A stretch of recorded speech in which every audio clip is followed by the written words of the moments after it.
One, and go. Thanks, guys. This is the sports nerd Brad Walker, and this is Monday. So this is Tampa Talk. How we doing this evening? Hope everyone out there had a great Thanksgiving. Again, just like I do each and every Monday from 8 to 9 p.m.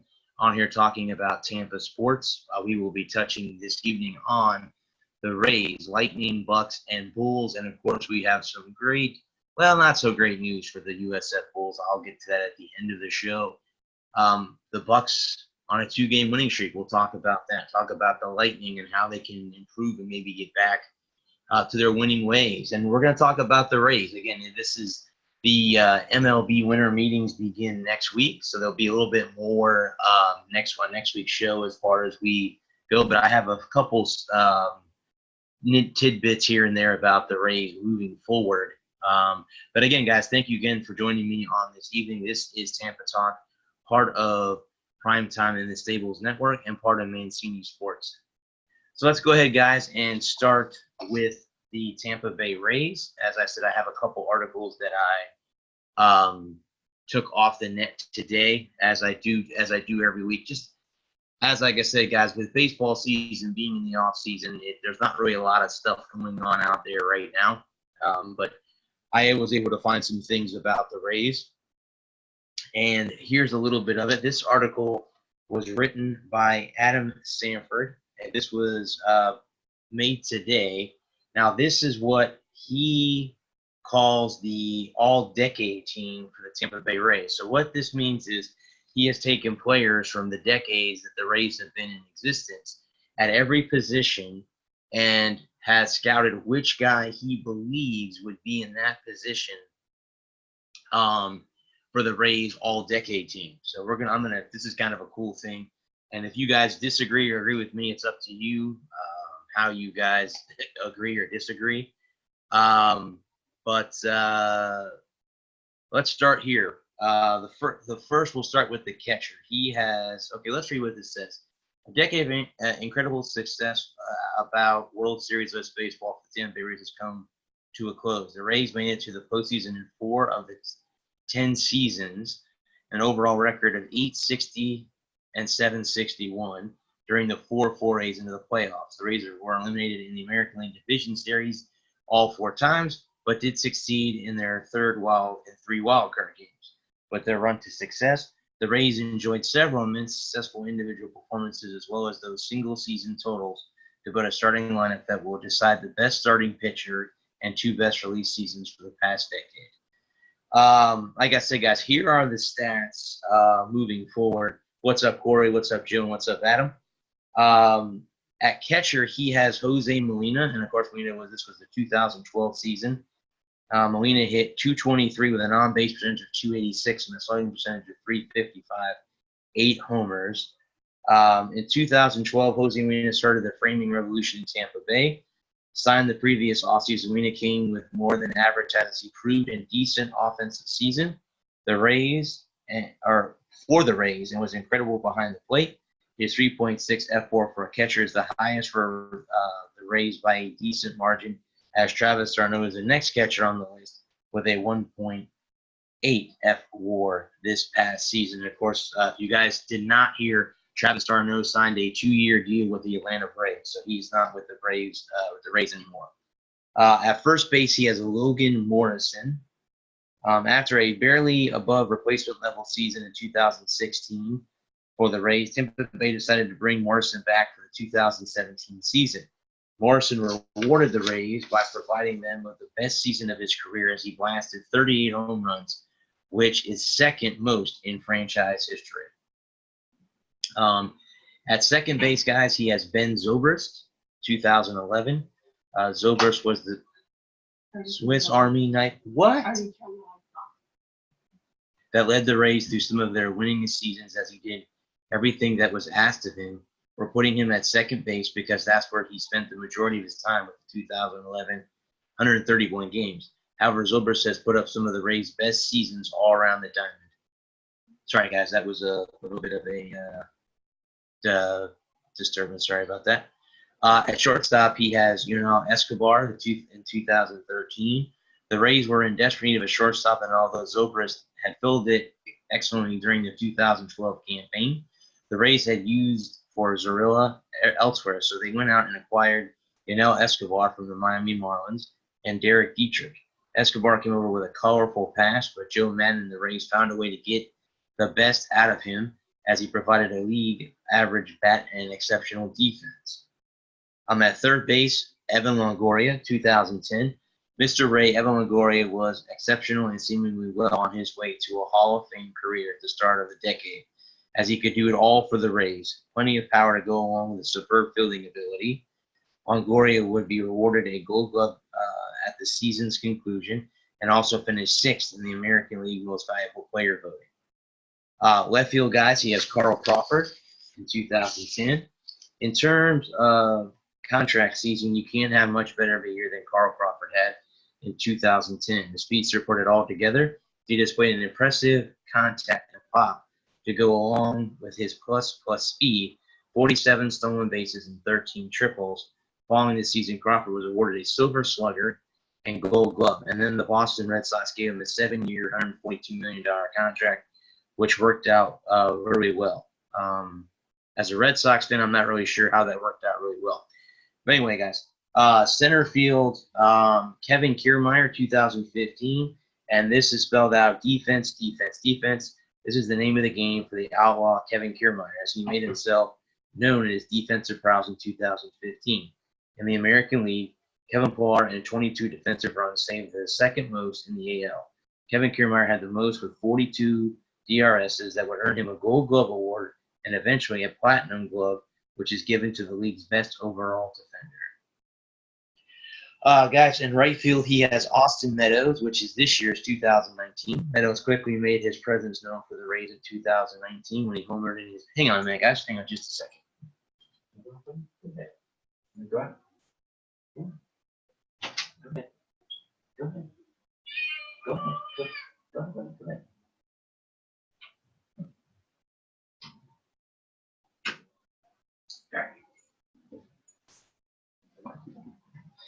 Sorry about that, guys. Back to Austin Meadows. Meadows quickly made his presence known for the Rays in 2019 when he homered in his team's first plate appearance on opening day. That was just the start for Meadows during his All-Star campaign, as he laid siege to opposing pitchers for most of the season and helped lead the Rays to their first playoff berth since 2013. Designated hitter, he has C.J. Cron, 2018. Acquired during a puzzling slew of moves made by the Rays at an onset of spring training in 2018, Cron did exactly what the Rays hoped he would, hit a bunch of balls out of the park. Cron provided the Rays with a prototypical power-hitting first baseman numbers in 2018, but the Rays needed to find playing time for other players, and Cron was relegated to DH duties in more than half of the games he played in. Underrated, Cron still slugged whenever given the opportunity. As one would expect, the Rays would cut Cron the following season. Starting pitcher, he has Charlie Morton, 2019, 16-6. Again, he finished in the AL Cy Young. The largest free agent contract in Tampa Bay Rays history has gone pretty well thus far, as Morton was incredible for the Rays in 2019. Morton carved through opponents this past season in terms of F-WAR. No other starting pitcher for the Rays even came close, with Chris Archer showing Morton 6.1, Mark with a 5.1. That either of those players were ahead of two Rays Cy Young Award winners might surprise you: David Price in 2012 and Blake Snell in 2018. Joe. He's got a different second baseman. Left-hander reliever Jake McGee in 2014. McGee had been dominating in the Rays bullpen for a while before taking over Grant Balfour's closer role in 2014. Once taking the role, McGee relished with the opportunity and was incredibly dominant with his upper 90s fastball that should be etched in your mind. Right-hander reliever Fernando Rodney, 2012. Rodney, perhaps the most infamous fresh under the Jim Hickey reign, came to the Rays with extreme control issues, but an amazing arsenal. The Rays took him, slid him in a few inches to the left, and he impressed the Rays with a solid control and amazing arsenal. His mix of triple-digit fastball with a Bugs Bunny change was nearly unhittable and Rodney made history with his 0.6 ERA, was the lowest by a reliever in the modern era. Now, guys, here's the all 2010-25 roster. He's got all these names here for the all-decade team. So these are the names he has down. He has Crawford, Zobrist, Longoria, Meadows, Crone, Morrison, Escobar, Molina, Kiermaier. And then he's got Forsythe, Upton, Wendell, d'Arnaud, Morton, Archer, Shields, Price, Snell, McGee, Rodney, Alvarado, Soriano, Benoit, Pagan, and Torres. So again, guys, what is your comments on the all-decade team there? Joe said that Aki was the best second baseman. So do you guys agree with his list? Do you guys agree that he got that right at every position? I mean, I can agree with the fact that the outfield, I think Crawford and Kiermaier both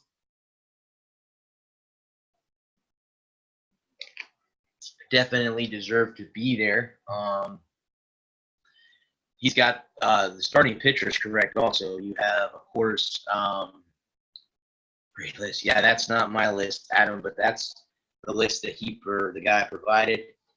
So that's a pretty good list of players, guys. And like I said, being that I'm not a fan of them, I am scared of that baseball team. I'm going to admit that right now.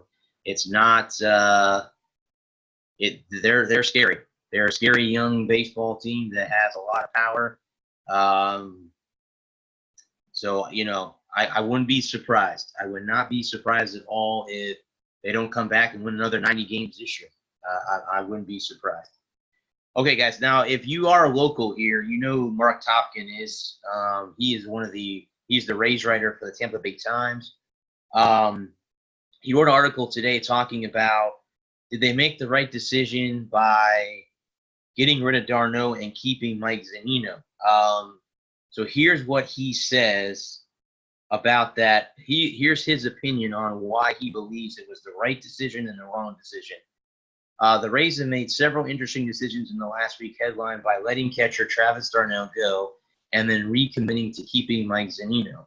As they move on to the next one, such as whenever to tender contracts from their shrinking list of arbitration eligibility.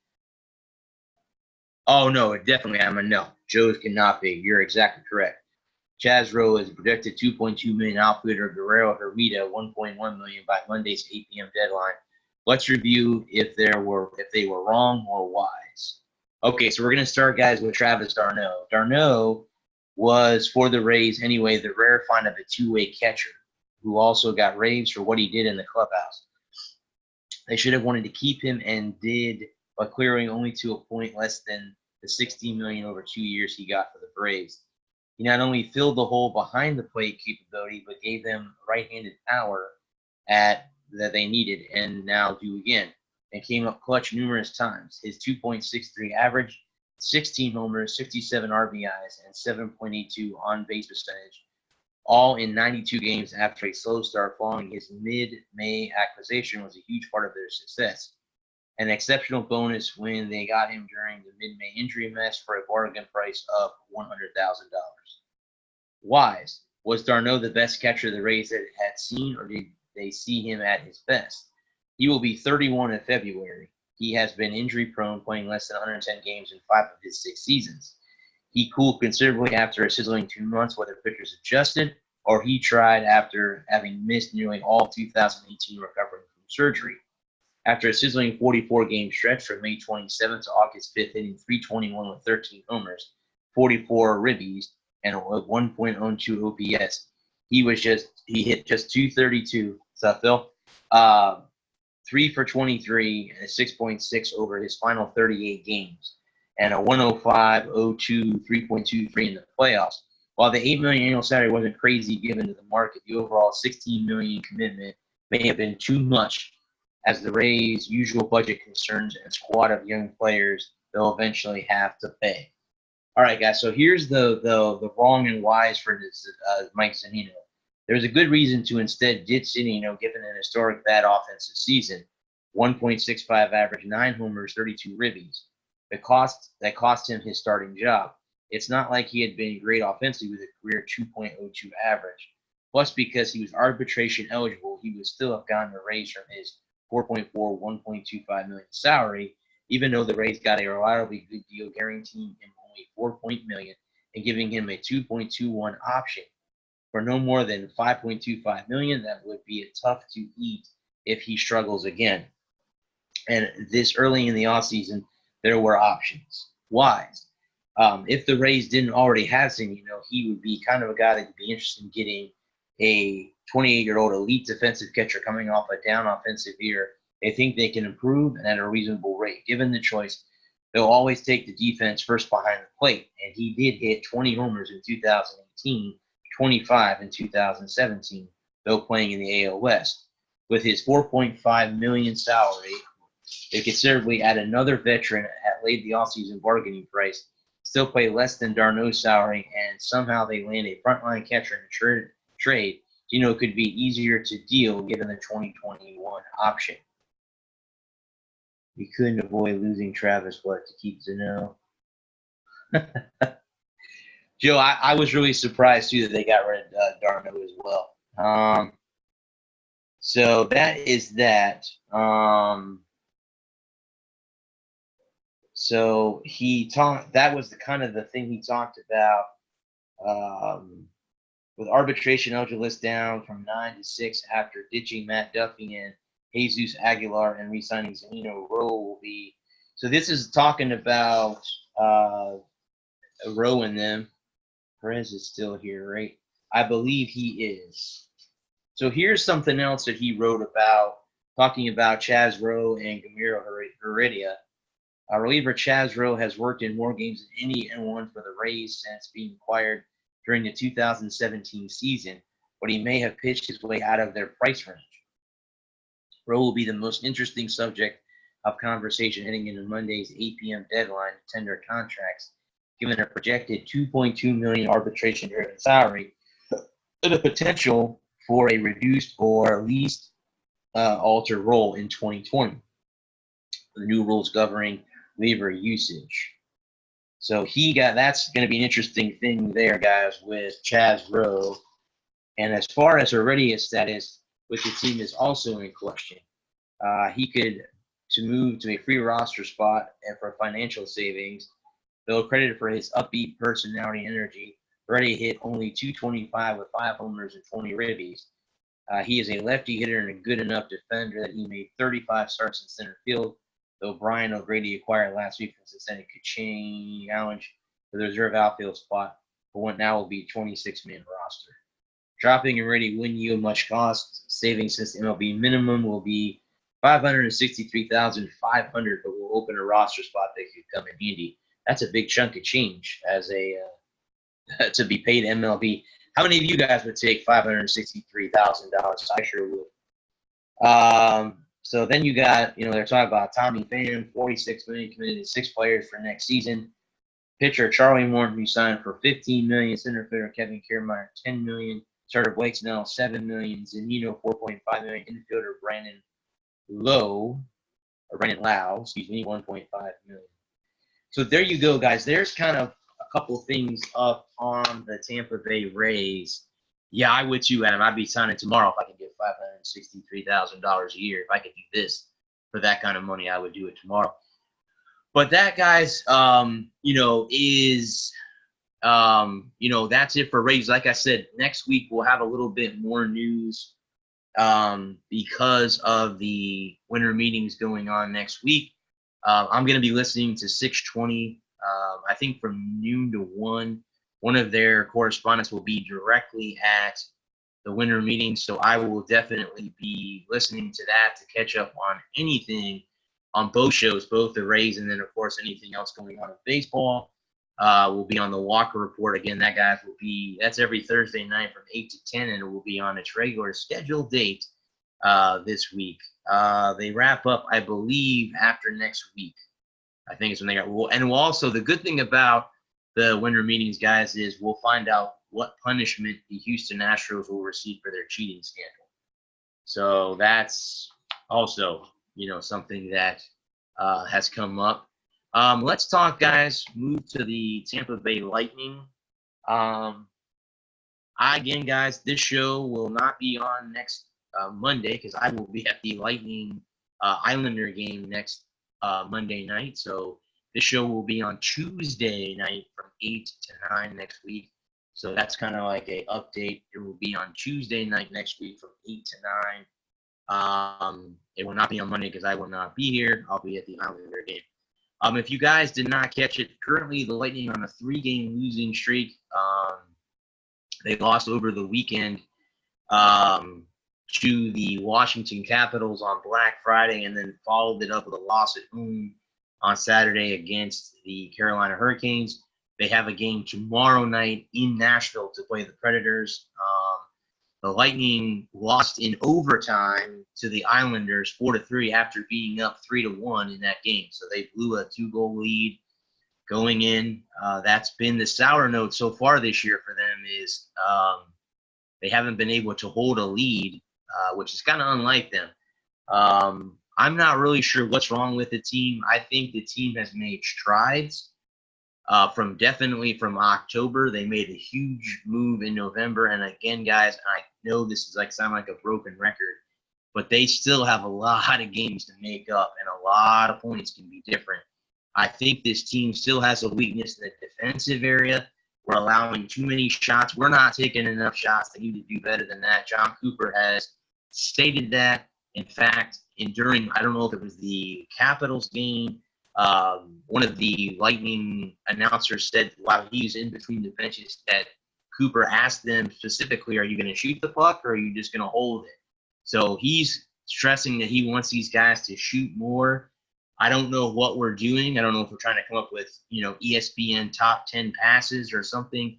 We need to start shooting the puck. And when we start to shoot the puck, we end up scoring goals. I could say that for an example because of all the games I've been to this year, guys, the Lightning have not scored less than 5 goals. In fact, the last game I was at, they scored 9. Or I'm sorry, they scored 6. The previous game to that, they scored 9. So anyway, guys, so here's what kind of happened on they went down early, guys, 2-0. In fact, the Carolina Hurricanes scored 30 seconds on a power play early in the first period. They would take a 2-0 lead shortly after that. James Reimer was outstanding in net for the Carolina Hurricanes. If you don't know who James Reimer is, he used to be with the Toronto Maple Leafs, but he is now playing with the Carolina Hurricanes. The second period, again, guys, the Lightning would not score any goals. In fact, they would go into the final period down 2-0, and they would get a surge in the third period. They would score 2 goals, but they were down 3-0 early on. They would get it back to 3-2. There was a play towards the end where Steven Stamkos got knocked down. He got knocked down, and there was no call, and you could see that he was frustrated. In fact, some of the players on the bench got pretty upset that there was no call. So that was pretty awful that they didn't get a call. But again, guys, when it comes down to it, it shouldn't come down to a referee call. You shouldn't have fallen behind 3-0 through 3 periods, or it wouldn't have mattered. Again, the game against the Capitals, they were up 3-1 and lost 4-3 in overtime. So it's just that way. I'm hoping that they can bounce back again tomorrow night. There was an article written on Raw Charge, which is part of SB Nation, and they're talking about Anthony Cirelli. Now, here is a player, guys, who's quietly becoming a fan favorite and a guy who goes into the dirty areas, makes the plays that you're supposed to make. This is a guy that a lot of people like. You can definitely point at him. Yanni Gourde and Braden Point at this point through the season has been the guys that have seemed to always be making plays. This article is written by for SB Nation. They're comparing him, guys, to Patrice Bergeron. Now, if you know who Patrice Bergeron is, he plays with the Boston Bruins, and he's arguably the NHL's best two-way player, two-way skill forward, excuse me. So what they're doing, guys, is they're comparing him, Anthony Cirelli, to Patrice Bergeron. So that's pretty cool. I can kind of agree with that. He is he plays very, very well defensively and offensively. But he definitely could be compared to a Patrice Bergeron.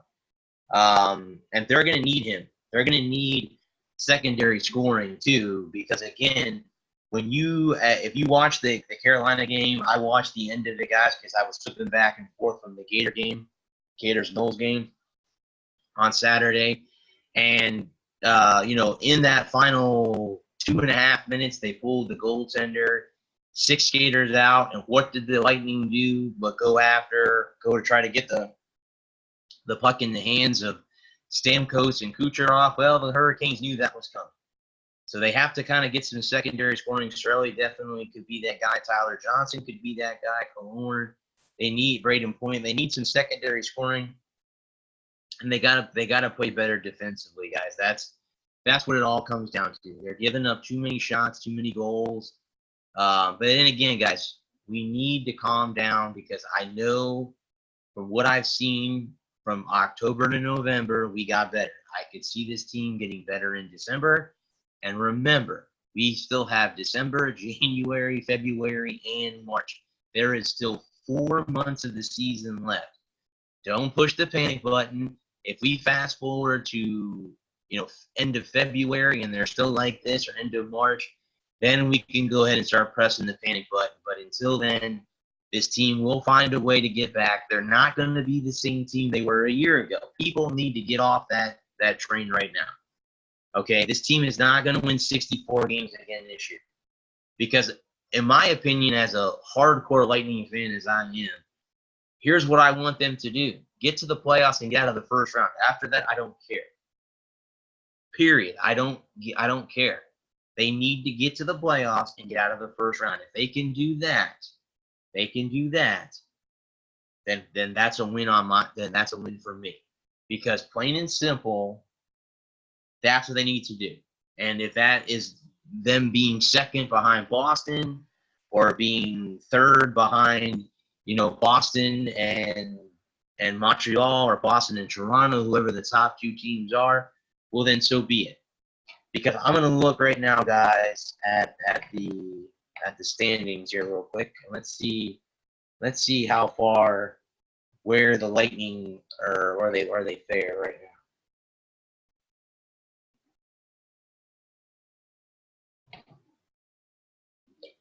Let's see where they fare right now. In the division, because I'm not looking at wild card right now, and I'm not looking at the league. I'm looking at this. Okay, so in the division, let's look here. Why did it go to wild card?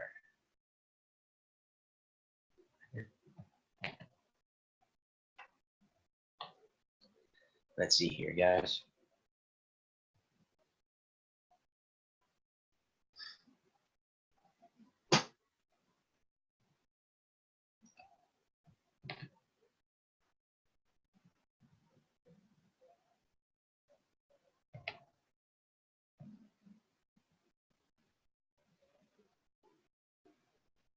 Yes, I agree. I agree.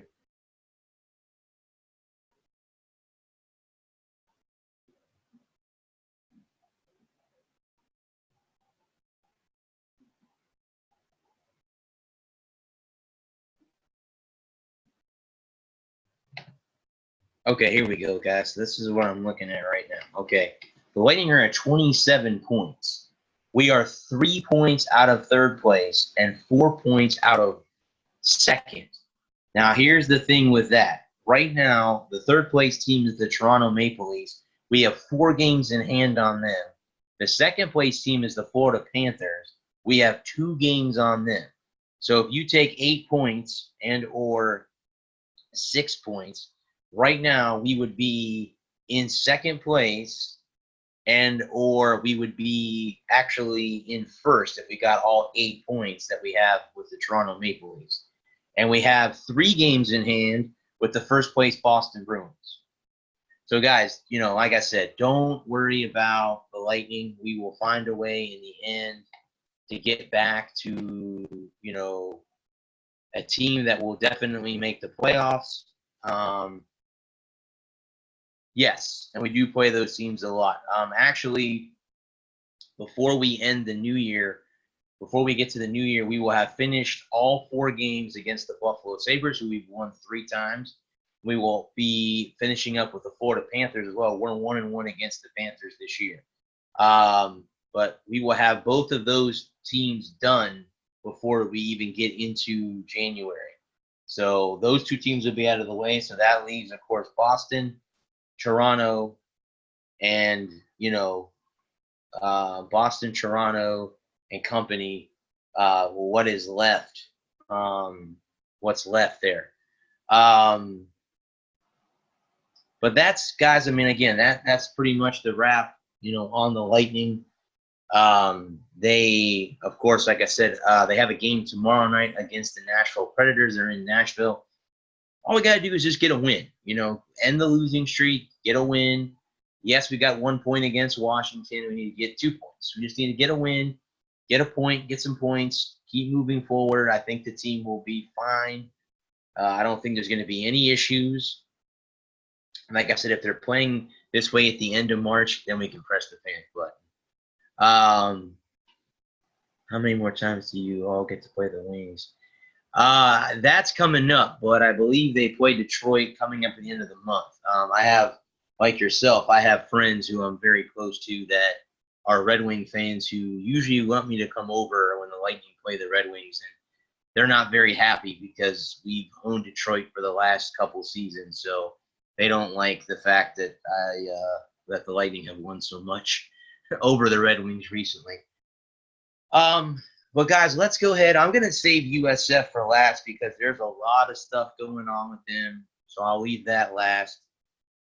Just a quick tidbit, guys, if you weren't watching, the Florida Gators did defeat the Florida State Seminoles on Saturday night, ending their 4-game losing streak to the Seminoles by a final score of 40-17.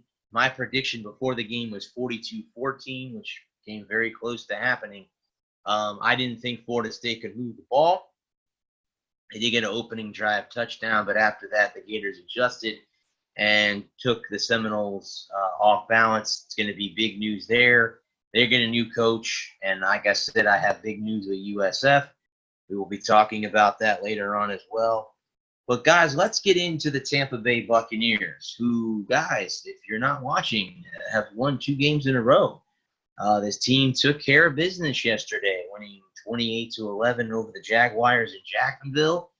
Team got 4 turnovers yesterday, only turned the ball over once on a fumble, but had 4 turnovers. And for all you guys out there who called, for the Bucs having a bust in Devin White, their first pick, you need to eat your words.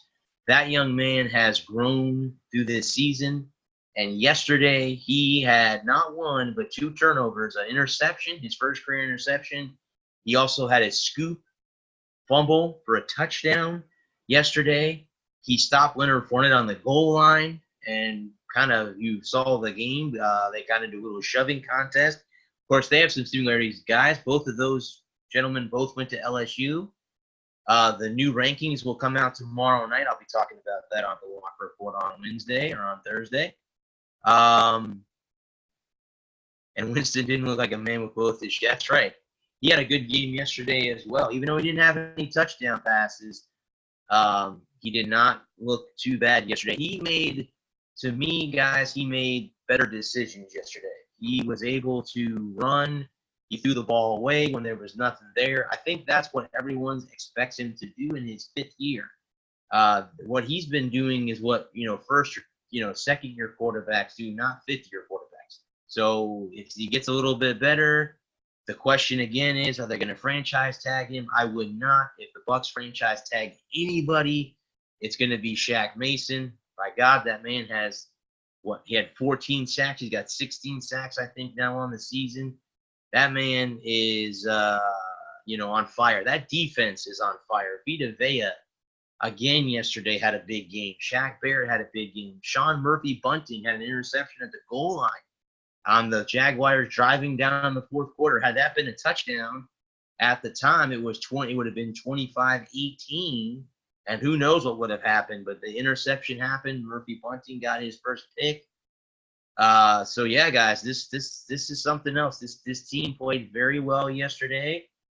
Now they have a playoff team coming in this upcoming Sunday, and that's the Indianapolis Colts, who have lost 2 games in a row, are banged up, and need wins badly.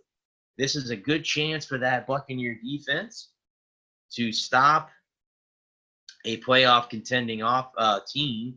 Like I said, retrospect is, guys, that the Bucs, all the fans now, they've won 2 in a row. They're gonna close the season out. They're gonna win out. They're gonna be 9-7. I think more optimistic. Let's look at 7-9. Let's look at 8-8 as a probability. I would say if you're gonna be optimistic, let's say 8-8. Let's say 8-8. 7-9 though would be a winning season. And yes, they did bench Nick Foles yesterday in favor of Gardner Minshew. And Minshew looks like he's the better starter on that football team so far for the Jaguars. But again, the Jags are not a good football team either, and they have a lot of questions moving forward as well. They got a lot of questions, guys. A lot of questions moving forward, with them. So. But again, this team played well. And again, here's one thing too, that the Bucs, they had more passing yards yesterday than they did rushing yards. And that was a surprise because the Jaguars had such a awful rush defense, but they were able to hold Ronald Jones. Peyton Barber had 2 touchdowns, guys. 2 touchdowns by Peyton Barber. So, you may be able to hold them in yards, but when you can't hold them off the scoreboard, that's the bad thing. And again, the guys, they got out of there with a 28-11 win. And again, they have the Colts coming in. I think the only game that as for Bucs fans to look at, I think the only game you have to truly worry about is the Houston Texans, who, if you guys did not see last night, beat the New England Patriots and caused them to lose their second game of the season. 28-22 was the final there. So they got the Texans. But the good news about Houston and Indianapolis, guys, is they're going to be here in Tampa. The last road game they have, guys, is in Detroit against the Lions, who I think will have some issues with beating the Bucs without Matt Stafford. If Stafford's back, they'll have a shot. But if he's not back from his back injury, I don't think the Lions really have that much of a chance. The Bucs will play Atlanta again at the end of the season at home. They have 3 home games out of their remaining 4 games left. So, again, like I said, they could go 9-7. I think optimistically 7-9 or 8-8 would be a better thing, but you never know, man. You never know. I'd rather have 1 yard and 3 touchdowns. Yeah, I agree. I agree, Adam. I agree totally, dude. I agree with you totally. I agree that I would rather have it that way also. But they played a good game yesterday, another complete game. I think the previous week against Atlanta, they had another game that they played very well. Now, again, you're gonna look at this and say, well, the Falcons and the Jaguars are not good football teams. Well, the next 2 opponents, guys, are good football teams. Indianapolis, and then I think they play Houston, and they're at Detroit, and it's Indianapolis at Detroit, home against, I don't know how the schedule goes. But they have Houston, Indianapolis, and Atlanta here at home. I could see them winning 2 of those games. The only game I think they'll have trouble winning again will be against the Houston Texans. But I think they can win 3 out of their remaining 4. I really honestly can say that. I think that they'll be 8-8 when it's all said and done. And that has to be a win. Bruce Arians comes in here. He promised to make this team better. Guys, I mean, would you be satisfied with the Bucs going 8-8? I would be very satisfied if the Bucs go 8-8 this year. Even 7-9 would be, if they can win next week and finally get over the 5-game barrier, 5-win barrier, then it's going to be a win right there because they've been 5-11 the last 2 seasons. They can get to 6 wins, and that could happen this upcoming Sunday against the Colts. I like them against Indianapolis. They're banged up. T.Y. Hilton's not been playing. Jacoby Brissett's been banged up. Marlon Mack is out with a broken hand. The Colts are banged up, guys, and the Bucs have been playing pretty well. I could see Tampa Bay winning. It might be a close football game.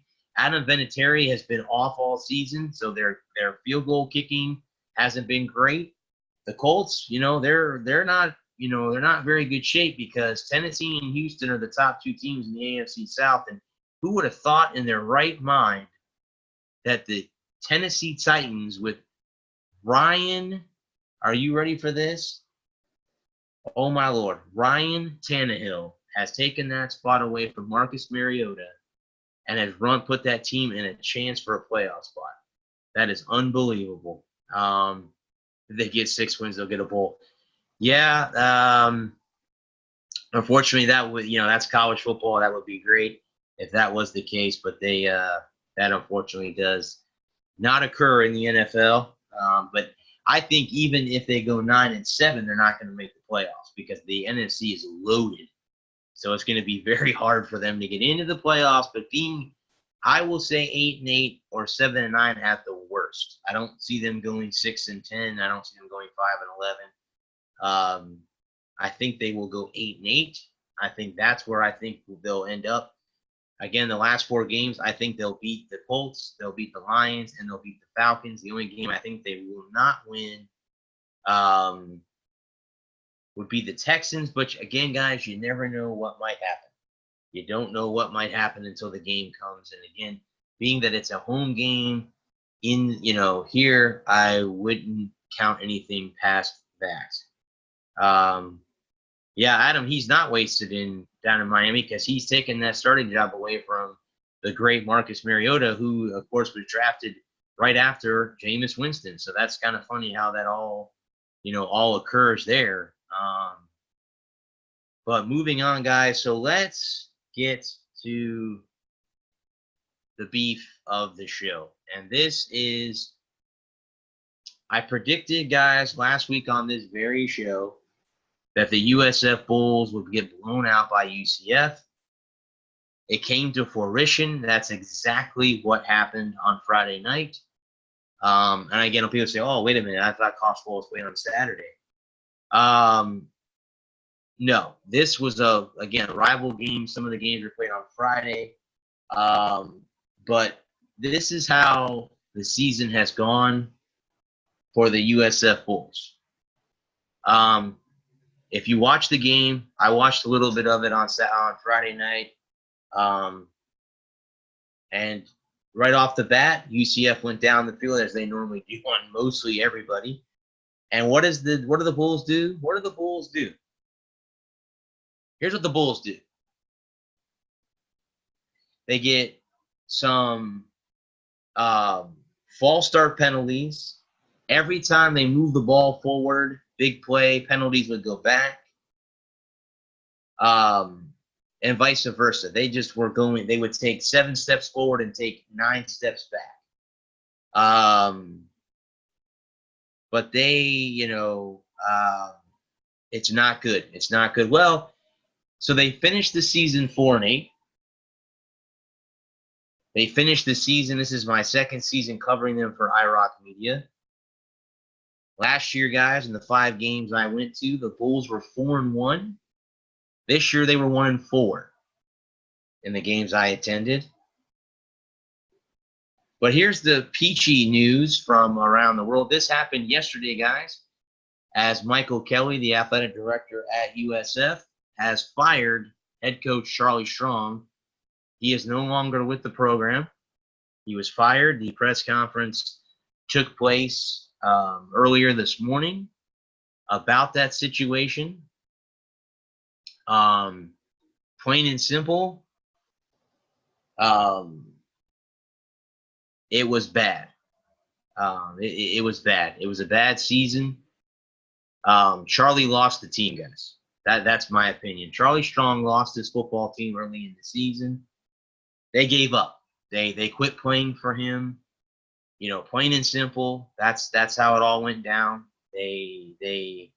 Um, the last 2 games of the season, they were blown out by Memphis and UCF. The previous 2 games to that, guys, they had a chance to beat both Temple and Cincinnati. Blew both those games at home. If you could fast forward back to this entire season, let's go back to week 1. Here in Raymond James Stadium, they welcomed in Wisconsin Badgers. Guys, they were blown out of the water 49-0. Now Wisconsin gets a second shot at Ohio State, which I'll be talking about on the Walker Report on Thursday in the Big Ten Championship game. Game 2, Georgia Tech. They lose 14-10. It takes them 2 quarters to score a touchdown. In fact, they had 6 quarters. They didn't score any points at all before they got their first touchdown. They lost that game. They won against South Carolina State, which was a cupcake game. They scored 55 points. They go to the Naval Academy and get blown out 35-3. They beat BYU on the final play on homecoming, 27-23. SMU comes in here and rolls them, 49-21. And trust me on this much, that score sounds a lot closer than the game was, because the game was a blowout too. SMU ran them off the field. They lost Blake Barnett to injury.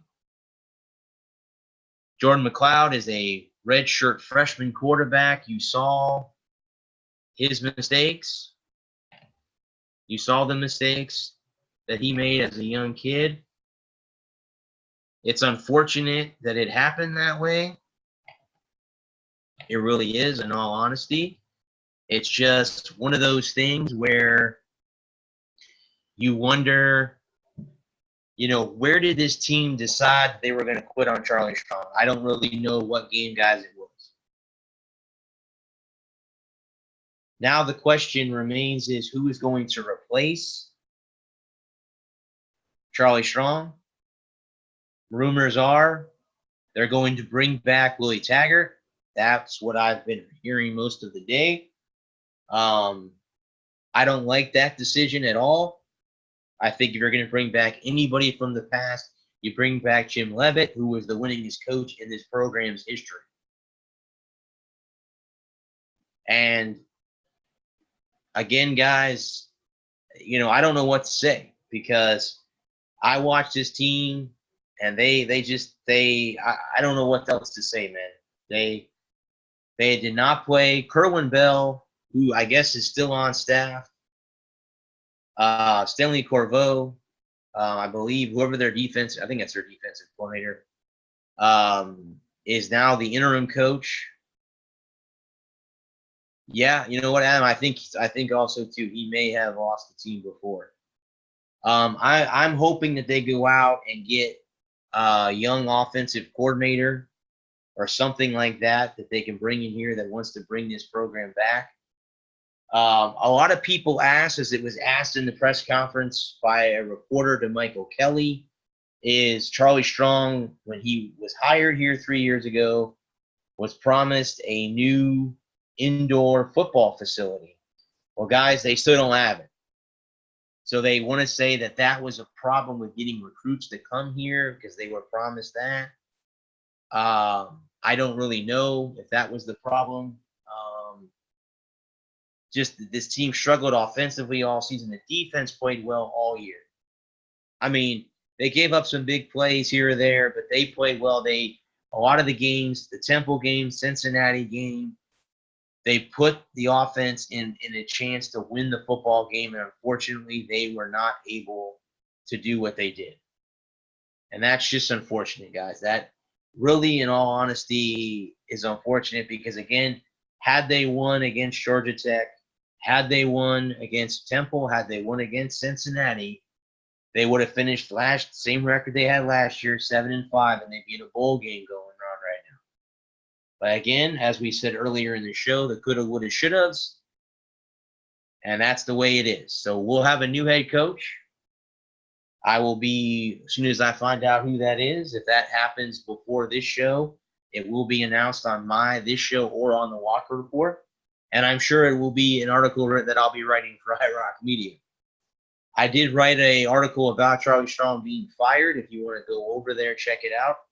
The website is R as in Randy, O, N as in Nancy, I, Q as in cute, media, media.com or WBLZ Media, either one. And then, of course, go to college. It'll be on your left-hand side, NCAA, or search for Bradley Walker, and all my articles will be there. Yes, they have to. Yes, I agree. Yeah, I agree. They have to blow everything up. But that's that, guys. Am I surprised that Charlie Strong got fired? No. No, guys. They have been calling for Charlie to be fired many, many times during the season. They actually was wondering why Blake Barnett even started week 2. One of the games that they had Blake start, they put McLeod in the game against. So you can go on USF's website, bud, and see if you can send your resume in for a coaching position. They have a long way to go. They're going to have to find a new head coach. Michael Kelly, though, I think, guys, is the right guy for the job. I don't see him hiring someone that's a joke. I really honestly do not see him bringing back Taggart or Jim Leavitt, even though I would like to see Leavitt come back. Willie Taggart, I think, would be the biggest mistake of those two, being the fact that he just got kicked out of Florida State. They're looking for a new head coach. But why would you bring Willie Taggart back when he had a losing record here? That's something that I don't know. I don't know if I would bring Taggart back after that. I mean, the only reason that you'd bring him back is because he's supposed to be a great recruiter in the state of Florida. I don't know how that helped Florida State. We'll have to ask them. I don't really know. So, I mean, the Seminoles are going to go to a bowl game this year. The Bulls are not. So, that's just the way, it goes. Well, I think the goals, I guess, man, they want to win the conference, but they're far, far away from that. Because when you got teams like Memphis and UCF, those teams are hard to beat. I mean, those will be the definite teams. But yeah, I mean, in all honesty, I think that they probably want to win the conference. I think you want to just win 6 games to get to a bowl game. I mean, I think that's everyone's college team's goal coming out of the season is just get 6. You want to win 6 games. We're in a bowl game. You want to win your conference. Obviously, that's, the top thing. I don't think the Bulls ever won the AAC. So, again, they would be their first conference championship. I think Bulls fans, including myself, are tired of seeing UCF. Now, of course, that's not going to happen this year. Memphis will play Cincinnati in the AAC title game. And that means, yeah. And that's the one thing that that the USF struggles against, too, is against the Florida States, and Miami's of the state, too, because all 3 of those schools have national championships. USF has none. So that's kind of hard to, sell a kid to come here. But, guys, like I said, I don't know. I don't. They said that today that Charlie Strong did not get the best recruits here. I think Kerwin Bell, his pro-style offense did not work here. They don't have the right personnel to run that. Maybe they will next year. There were some bright points, McLeod, and they have Jacquez Evans. If they can get Evans and Johnny Ford on the same field, that'll be an amazing combination. And Trevon Sands, but then again, they missed Jordan Cronkrite. He was out with injury. That would have helped. And Joyner as well. I'm sorry. Sands was out. Joyner was in. And Sands and Cronkrite are your two big, meaty running backs, and they didn't have either one of them. So,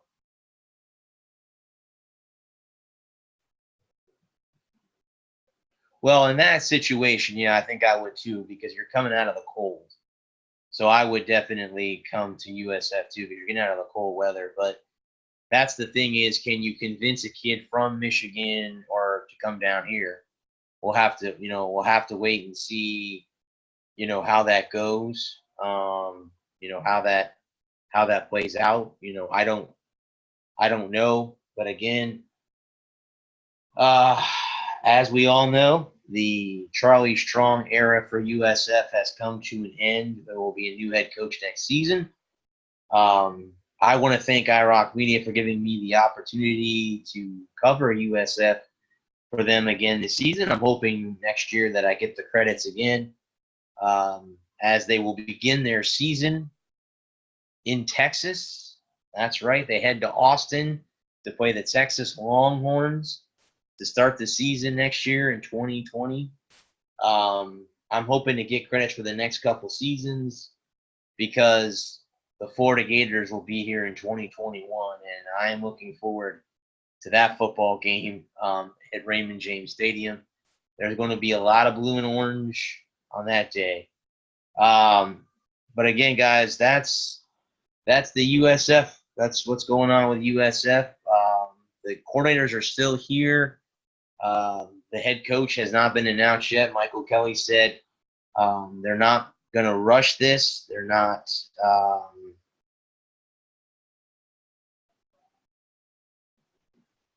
Tell them you turned me into a USF fan. Well, I appreciate that. I mean, they have turned me into a USF fan too, because I was, I bleed blue and orange, but the green and gold is definitely part of my, reign now, being that. And guys, in a matter of 4 months from now, and I mean, time flies by quick. I'll be at the spring game watching this team again. Last year, I got to stand on the sidelines and watch the entire game from the sidelines. I kind of sit on the offensive side. I think next year what I'm going to do is I'm going to move and be, one half on the offense, the other half on the defensive side of the sidelines to see what kind of the reaction. I'm going to try to get some interviews next year, go back to attending press conferences and stuff like that. Probably will attend the first press conference because it'll be a new head coach. So the first game of the season, first home game of the season, I'll be there to, be in the press conference there for that. But guys, that's basically the show there, man. I got all my topics covered. I want to thank Adam and Joey and company for joining me on Facebook Live and all that stuff this evening. Adam, I'll get to you next week, bud. I'll have to give you the number to call in, and we can talk next week.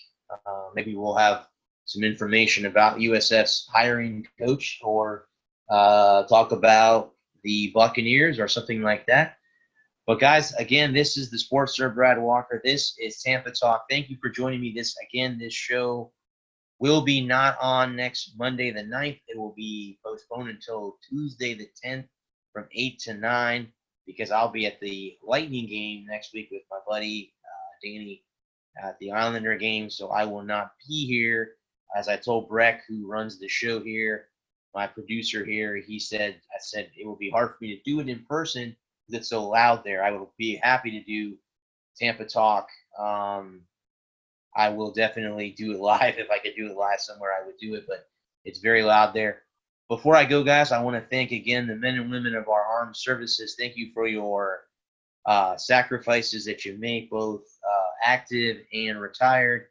I wouldn't be doing this wouldn't be sitting here without you guys here. I also want to thank our domestic soldiers, our police officers, firefighters, and paramedics. Thank you for keeping us safe domestically. Guys, until next Tuesday, this is the Sports Sir Brad Walker signing off. This is Tampa Talk, guys. Thank you very much for joining me. I love all you guys. Peace.